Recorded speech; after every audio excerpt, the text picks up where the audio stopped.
అంటే అందరూ like workouts చేయలేరు. అంత టైం ఉండదు. ఫుడ్ ఎలా తీసుకోవాలి? ఇలాంటి వాళ్ళందరికీ ఒక మంచి సొల్యూషన్ మాకు చెప్పండి. ఎందుకంటే చాలామంది కొంచెం తక్కువగా అయిపోవాలి మాకు టైం పీరియడ్ తక్కువగా ఉండాలి అని చూసుకుంటున్నారు. అలాంటి వాళ్ళకి మీరిచ్చే సొల్యూషన్ ఏంటి? టైం పీరియడ్ తక్కువ కన్నా ఈజీగా ఉండాలని చూసుకుంటున్నారు వెయిట్ లాస్. అందరూ ఎగ్జాక్ట్‌లీ. జిమ్‌కి వెళ్ళేసి లేదంటే వర్కౌట్ చేసి అంత ఓపిక లేదు ఎవరికి. అవును.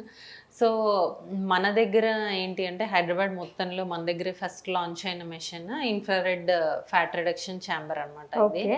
సో దీంట్లో ఏంటి అంటే ఇన్ఫ్రారెడ్ లైట్స్ అనేవి ఎమిట్ అవుతూ ఉంటాయి. హ్మ్. అవి బాడీలోకి వెళ్ళి మన ఫ్యాట్ని డిస్రప్ట్ చేస్తూ ఉంటాయి. సో మీరన్నట్టు ఇప్పుడు ఈజీ అవైలబిలిటీ ఆఫ్ ఫుడ్ ఇవన్నిటి వల్ల పిల్లల నుంచి పెద్దవాళ్ళ వరకు చాలామంది వెయిట్ గెయిన్ ఒబేస్ అయిపోవడము, తర్వాత మెటబాలికల్లీ ఇన్యాక్టివ్ అయిపోవడం. ఇప్పుడు థైరాయిడ్ కానీ డయాబెటీస్ వాళ్ళు ఏంటంటే మెటబాలిజం చాలా తక్కువగా ఉంటుంది. వాళ్ళు డైట్ చేస్తున్నా కొంచెం ఎక్సర్సైజ్ చేస్తున్నా వెయిట్ లాస్ అవ్వరు అనమాట. సో అలాంటి వాళ్ళల్లో మనం ఈ ఐఆర్ ఛాంబర్ అనేది చేస్తాం.